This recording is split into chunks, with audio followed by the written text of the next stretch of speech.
Pak Bibi. Iki kok Andrea ini kok salon sing kene mesti mati. Mbuh kenapa? Kok mesti jam murup. Dadi ora cetha nek ngrungokke suarane dadi ping sesisih. Matur sembah nuwun. Mboten wonten atring wajib aturaken kejawi namung toilet mugi-mugi saged dipun ginakaken kanthi saksa. Piye? Nek ora ampuhe Piyai Pinus Pengger Piyai Tirong kene ora mungkin kelakon. Ing atase tasakuran pembangunan toilet kok wayangan. Sesuk upama pembangunan jalan wah mesti wayangan 7 dina 7 bengi. Nggih, boten dados menapa. Sing jeneng Petro menika sampun dados dipun takdiraken dados pekerja seni. Mila kula mboten badhe pilih-pilih. Aja kok peresmian toilet mebuk to pancen. Peresmian cakruk ngono nek upama pancen yo danane memadai. Mesti mangkat lah piye? Nek ora mangkat nek kok dadak pilih-pilih nek ora dies natalis ora menyang. Setahun ra tampa tenan.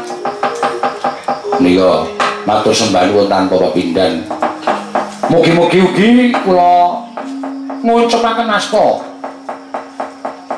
kunjung kersanipun Gusti Pinus Pengger wisata Pinus sing mapan wonten ing Tirong mriku saged lestantun lestari mendatangkan wisatawan domestik lan luar negeri saengga saged saya kondang saya kuncara hanjayeng bawana niki saged laturaken matur sembah nuwun tanpa upami tak oyak waktune mau limbukan jan wah perkara wondo iki kok dadi gladrah tekan meh jam 1 nganti bingung lek kuwi nyandhet cerita nyandhet lakon ning semono ya ora ngilangi marang topik utawa sing lakon mergo wayang menika menawi koncatan cerita menika janjanipun ya iman saestu wong jane pegelaran wayang sumangking atas menika sampun wonten filosofi sampun wonten filsafatipun piyambak-piyambak setiap cerita menika wonten intinipun ingkang wajibipun pendhet dening para lenggah para sutresna lan ingkang awon monggo dipun pucal tebih mugi-mugi sampun ngantos dados sukerta menika ning nong ngono sing ngowahi iki kenong apa isi aman-aman kabeh sing ora aman sing nuduk nek ora tulah-tulah gamen matur suwun kumpul balungan ora ana sing ngowahi ora ana sing ngeduni ora ana sing alhamdulillah nganti tekan suwene isih utuh kabeh wah nengke neng nong nembang sing kepenak ngundang Kang Garing karo Bagong supaya iso dijak kaya lewer-lewer ketangem supaya iso dijak kembangan suka-suka parisuka ning nong kedep tasma aku nyamang sendang biru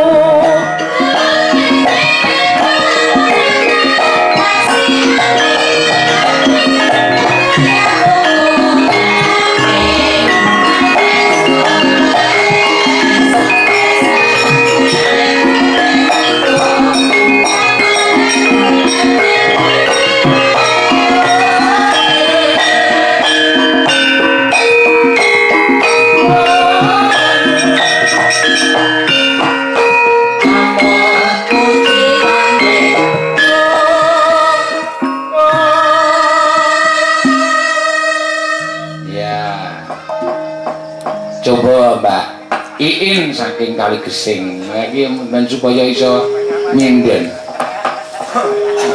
hanye monggo hanye wah suara iso digawe-gawe seru terus alon hanye yo ijas janji ya sing muni nyewoki ora ngerti budaya jejeg indase monggo janji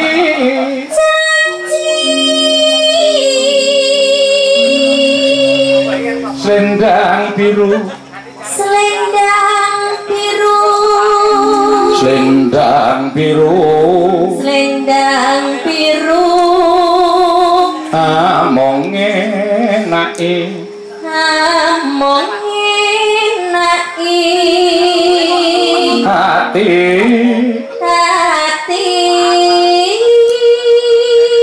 ora tekan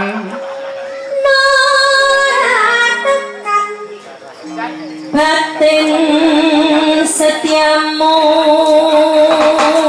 monggo kanca-kanca yuk selendang biru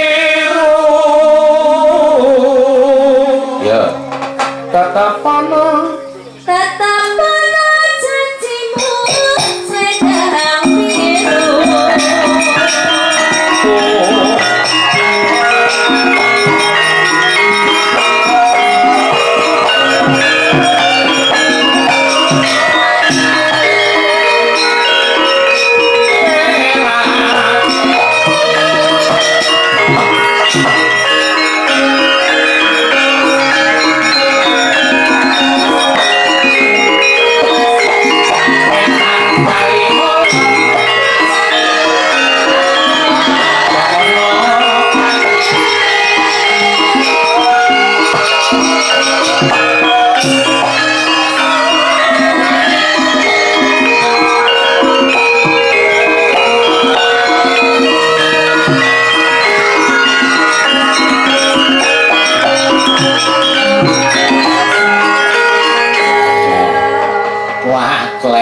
klengkeng dhewe ora ana kancane kuwi urung teko Bagong ya urung teko lagi mlaku ayo nganggo mlaku men tekan kene kaya terus iya iki acara ngresmekke toilet iya kok ya wagu banget ora apa-apa arep aku ya penting dienggo kebersihan kok ya mbangane sanggonggon ha iya engko pinus pengger dadi ala dadi ambune ora enak dadi pesing mergo ora ana toilete mula toilet iki penting ya terus saiki ana peraturan lho terus peraturan piye saiki sok peraturan mlebu ning desa-desa ning dusun-dusun heeh nek bebuangke ora entuk ning kali mengganggu utawa mengrusak ekosistem sungai oh iya ora entuk ya kok ora entuk aku iki nek ben esuk kok ndodok ning kali kae makan iwak. Makan iwak jengkul mlocot ya padha wae kok makan iwak ora. Kan kok tak pancing terus tak pangan meneh. Dadi iki metabolisme sing ngomong. Ya semoga-moga bisa digunakan sang api-api ya, Tru. Iya. Moga-moga bisa dienggo srana. Oh sing jeneng nang pinggir dalan ki tenang. Nek gelem usaha toilet ki malah duwite akeh. Iya. Kaya nek res area nggon tol-tol kae, jalan tol kae. Oke sing do usaha kaya ngono kuwi anggere muni bis teko nyur. Mlebu kabeh 2000 ping. Iya. Rumangsane ya urung kuwi nek sing wah tau ya aku padu perkara apa? Perkara ning toilet kuwi. Tulisane rak kencing 2000. Heeh. Iki ora saru mergo iki ngomongke tentang toilet kok iki peresmian toilet. Lah iya. Kencing 2000, BAB 3000. Aku ora mlebu, aku saking mules wetengku aku BAB. Heeh. Bayar 3000 ki ditagih, kurang 2000, Mas. Lho, wong niku tulisane BAB 3000, nguyuh 2000. Lho, wong BAB niku mesti nguyuh, mboten bakal ora nguyuh. Tapi pikir-pikir ya bayar dobel. Oh ya. Mesti nganggo kok ya Reng, mesti nganggo pancen kuwi ya salurane iki ya. Ya, muga-muga iso digunakake sak api-apike. Ayo. Wis tau nang pinus penggir Reng. Wis kaya cah kudu wong yojo kene wis mbecici wae wis. Nanti pintu langit kok wis malah wis mayang nang kono bareng. Pintu langit. Pinus sing kidul kono apa? Wis tau ana ya akeh. Lho terus ngendi kae jenenge batu awan apa kae sing nek mancik nang watu terus ketok awane pirang-pirang kae kaya ning dhuwur angin musek anu ning dhuwur ngantariksa. Heeh. Ha ya wis. Wis tak selami kabeh iki to. Monggo saiki delok. Patok. Ya, kuwi luar biasa. Ya, patok. Wis wah wong anggere mandeg. Jebul dalan iki lurus tekan jero patok ya wis ramene ora jamak-jamak. Saiki ana tempat dinggo skiwe. Skiwe ya apa? Skiwe iki motor. Motor nabrak cengelmu kuwi kok. Aku ya rungtong, aku ya rungrono kok. Mbok kuwi nggon apa kuwi perlu mau tak liwati. Wah, apik tenan kok lampune gemebyar-byar. Kuwi ndelok kahanan pemandangan saka dhuwur sing saka ngisor ketok lho. Ren ana kaya gedunge ning ngemu cahaya pirang-pirang kae. Apik tenan. Wah, destinasi wisata jan kene luar biasa ya, Truk. Iya. Nek gelem dikelola sing apik-apik tenan. Jos tenan. Awar bangun. Karaoke. Lah entuk. Antel kowe ora. Kuwi rusak ora. Jenenge ku juru nomongan dosa borine mendem ora entuk. Wis destinasi wisata sing apik-apik wae, tempat nggo ngopi, nggo ngomongan, dinggo nentremke pikir nyawang pemandangan. Kuwi nyanyi, ha ora iso. Nyanyi-nyanyi apa? Anggere muni klebon kaya ngono kuwi nggon-nggone mesti rusak. Ngono lho. Wis destinasi wisata sing apik-apik ora wisata sing aneh-aneh ora. Anak men tengok-tengok sepi nganggo HP dileboki kuping. Men sempal bolongane kuping.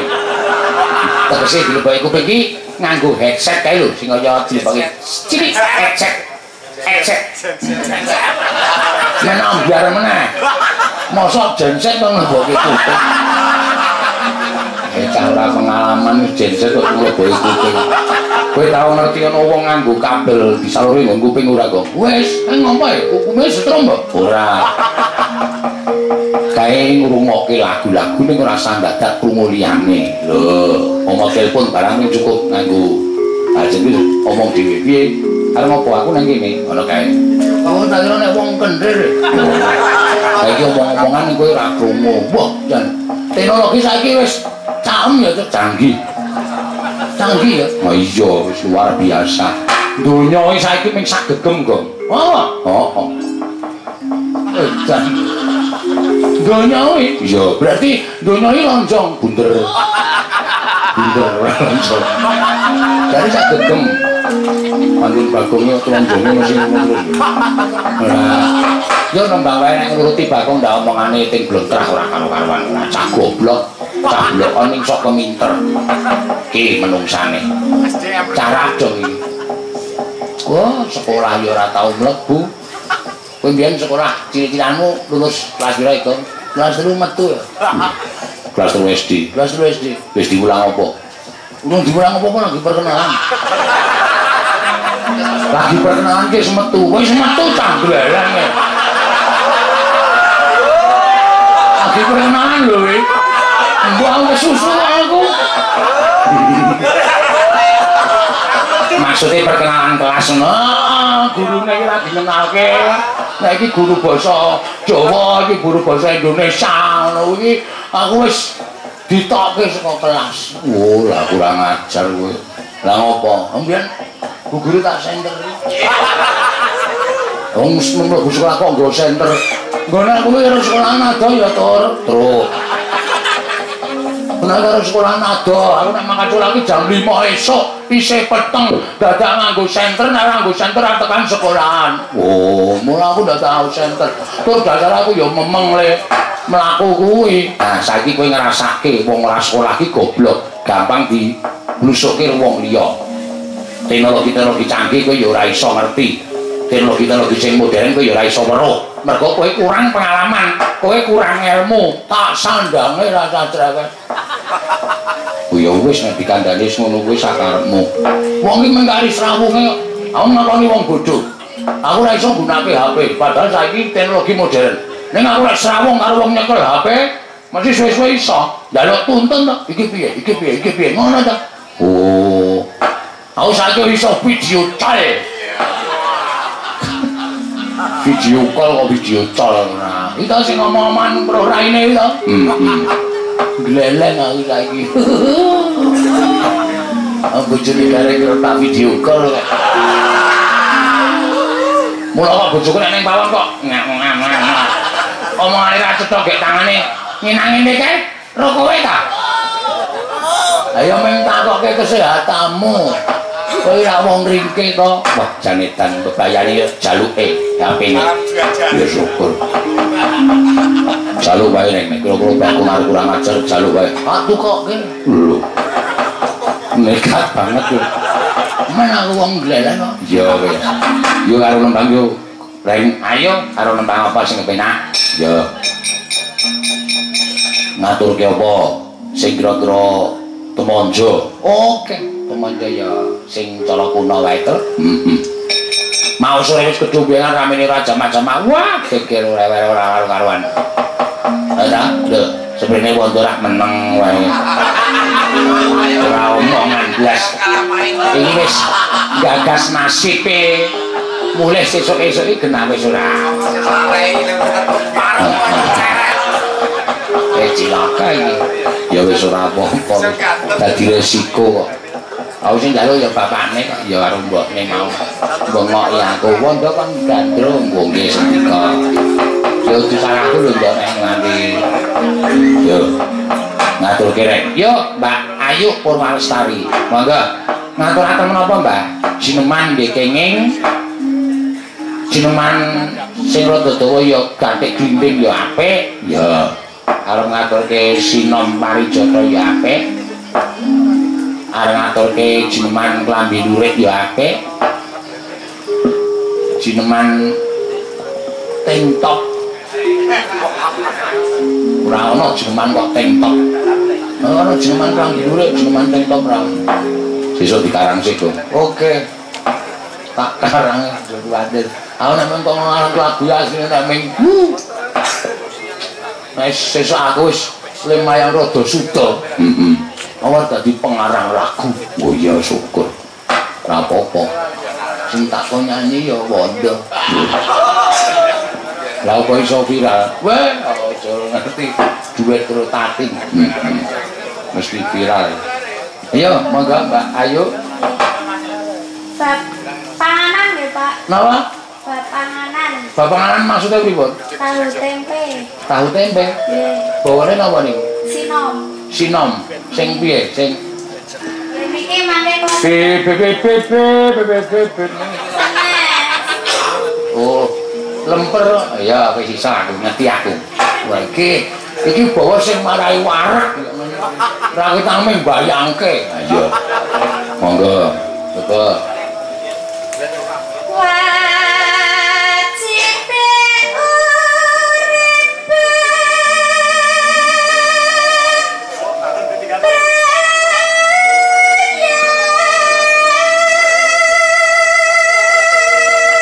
Wajibe urip bebrayan padha panganan. Ora.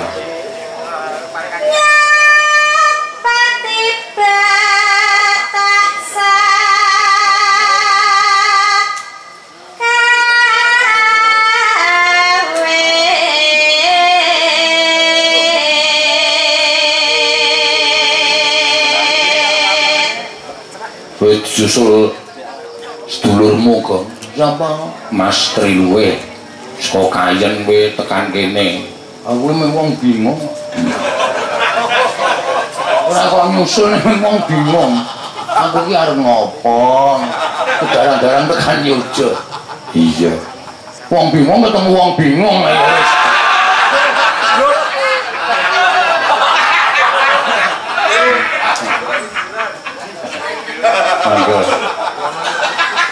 Anak bojo kula warga kudu rigen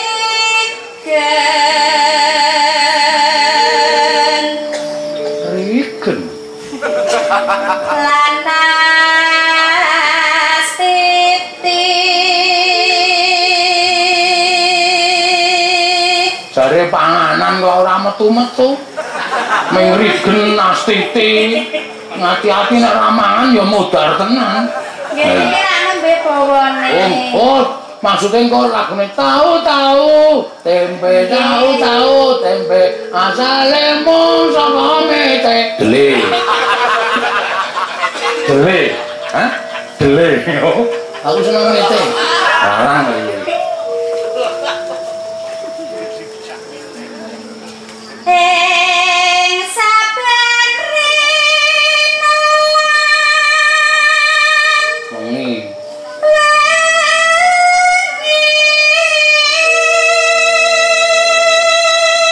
Kok iso ngerti kok apal cakepane? Ora apal lah, saiki iki jojone dhewe-dhewe kok rina wengi. Saben rina lawan wengi, kowe tau ora cakepan saben rina karo rini. Ora ono. Rina ya wengi. Oh iya ya. Nyambut gawe. Ora ono kok nyambut ora ngundurake, ora ono. Nyambut gawe. Iya. Pokoke basa Jawa kuwi sambung sinambung. Ngono ya. Yen bisa kudu saka urip mesti tekan mati. Heeh. Saka urip tekan urip meneh angel. Kudu nganggo tek aku mau.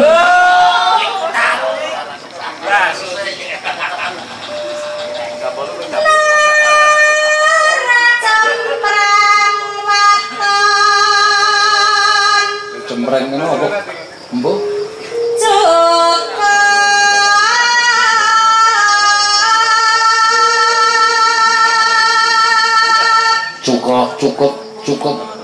Cukup apa cukup? Cukup.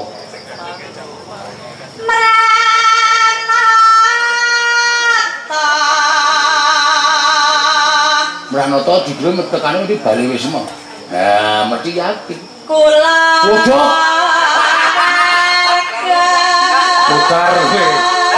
Mudar berarti ora cocok. Wah, kae diplasakke kan. Kudune Mranata bali wis mo. Mranata kulawarga iki ya iso. Kulawargane ora ono bali wis manggon ning sawah. Oh iya ya. Yo. Janji nrimo. Ikhlas.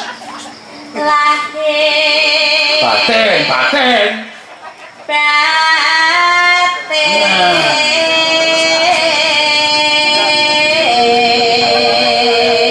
Ora ono cakepan tembang kok lahir sesar. Lahir batin. Terus tahu tempe. Tahu mesti judulnya ro tempe. Ada terus. Ayo. Mbok tak takoni, Truk. Ya takono. Dijawab dengan sepinter-pinternya ya, Truk. Iya, tak jawab. Ini nelek aku mah, pertanyaan nelek aku mah. Truk. Kowe minggir sik ro, kira. Tak keprok waktu ndasmu. Mbok Mas Pokang poreng ngono kok ro kira ora. Minggat to sik. Mripatmu ki ngewo-ewo iki. Mripat kok ngewo-ewo iki ora. Ki mau apa dhewe tahu tempe. Truk. Kowe. Tahu ro bokong ki apa? Moh ora tak jawab, moh. Jawab ta, Truk. Moh aku mau bedaan liyane akeh kok. Tahu ro bokong. Aman to, Bro. Kowe terus langsung dijamban badan. Coba golek konco liya wae. Bedekan kok. Iki kok ger. Ger ya nang ora ya.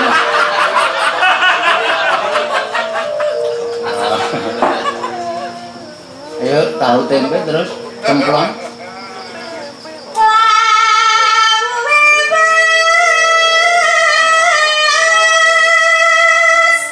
Cuma wis.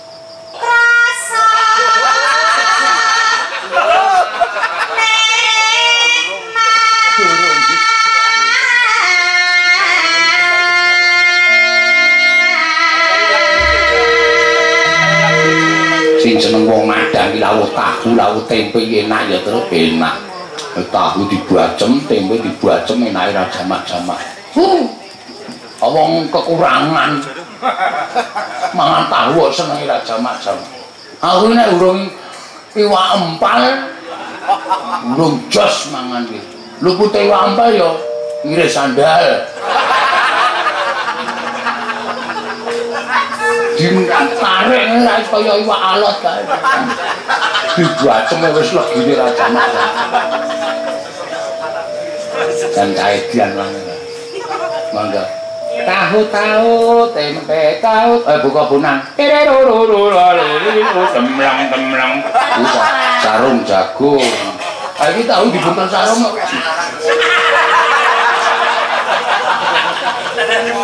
Ayo. Tahu. Wis sepira to nadane? Aku suwe banget krungu iki. Tahu tempe tempe asale mung saka dale ora butuh kae butuh kumung tempemu wae mbok dager rasa anarkis to nganggo ngeplak barang ora mendingan doyan tempe napa ora usah dicari ning kene ben esuk ya awake mulai nyambut gawe iki terus digariti lho bojoku dari senos terus kok apa jenenge iki tempe iki ya nek iso ya masem tenan tempe kok masak niku maksude kuwi mergo goreng sore nek goreng sore urung dianget-ngeti meneh ya ngengol ae lawe apa rek lawe ya saos saos KFC. Kowe iki tuku saos KFC. Lho, kowe ngerti ra ta? Bojoku iki nek sore iki nek blonjo ning KFC. Tuku iwak, tuku saos to. Minggu sarapan tempe kuwi. Oh, ngono kuwi kandhane. Ya, mangga. Ape iki urung tau metu. Ya wis tau. Mbiyen aku ki sok lali. Heeh. Karepku ya ngene iki lho, Trondo, do duwe penampu dhewe nek aku muni nembang apa nak. Yuk langsung tahu tempe Pak. Lah iki gedhe sing suwe banget ora muni. Oh, iki perlu di uri-uri dilestarikan. Ya. Pemaku nganu nari tadi nembang apa Tin? Anu Pak, napa? Bukit Berbunga Pak. Lah kuwi suwe banget ora dumekke.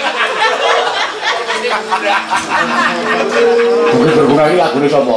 Lho, kula Cina ngawur. Lagune penyanyi. Kula Cina iki barang kekek. Oh iya. Kaya wong ladang. Ya coba.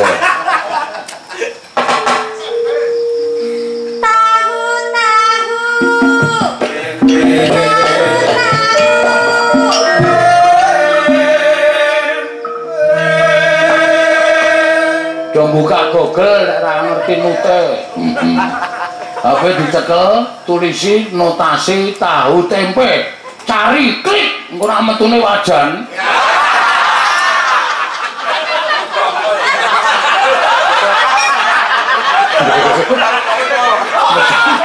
Wajan rasa hotel ayo. Kepiye iki? Mangga. Asale mung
pengarang biyen iki ngene iki lho, Gong. Heeh.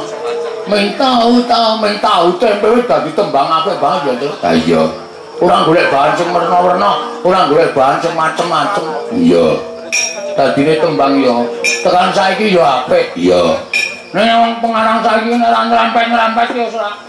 Kayane rumah tangga lagune kaya semlang nek ora payu. Ha iya. Tutut takut suruh ngluncung ayo. Lagu kok judule ora mutu. Iya. Tahu tempe iki malah apik. Heeh. Kowe sok gawe Gatot iki. Oh. Kowe gunjunjung piyai saka Ndlingo ngene iki sak pengidul iki kondang tiwule. Oh iya, gawe Gatot cangkeme ra diatur. Gatot iki panganan kok. Oh, salone Gatot bolong wis.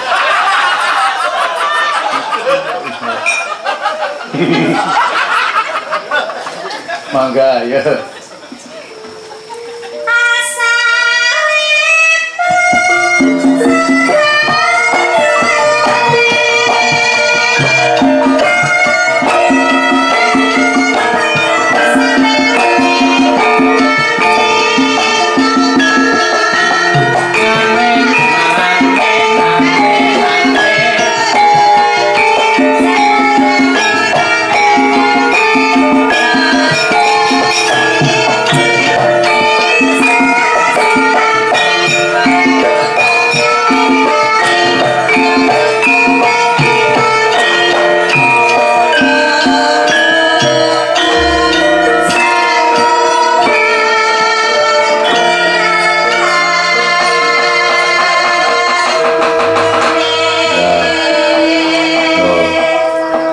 Dhewe iki sing kudu wajib nguri-uri tembang Jawa ngene iki kok. Heeh, wis pokoke ditetapkan to. Iya.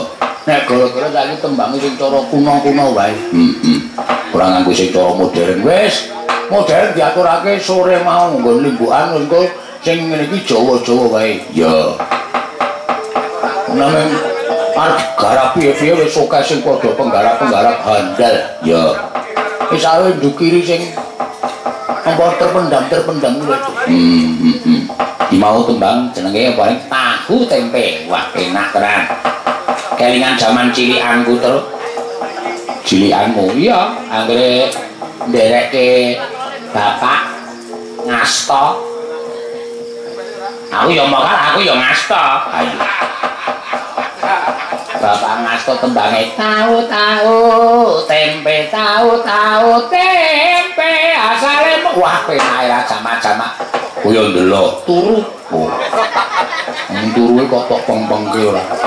Lah nyatane ya piye? Turuhe aku ngisep ngelmu kok. Piye? Habis biasa nek kowe ketemu turu ngisep ya ngelmu ta.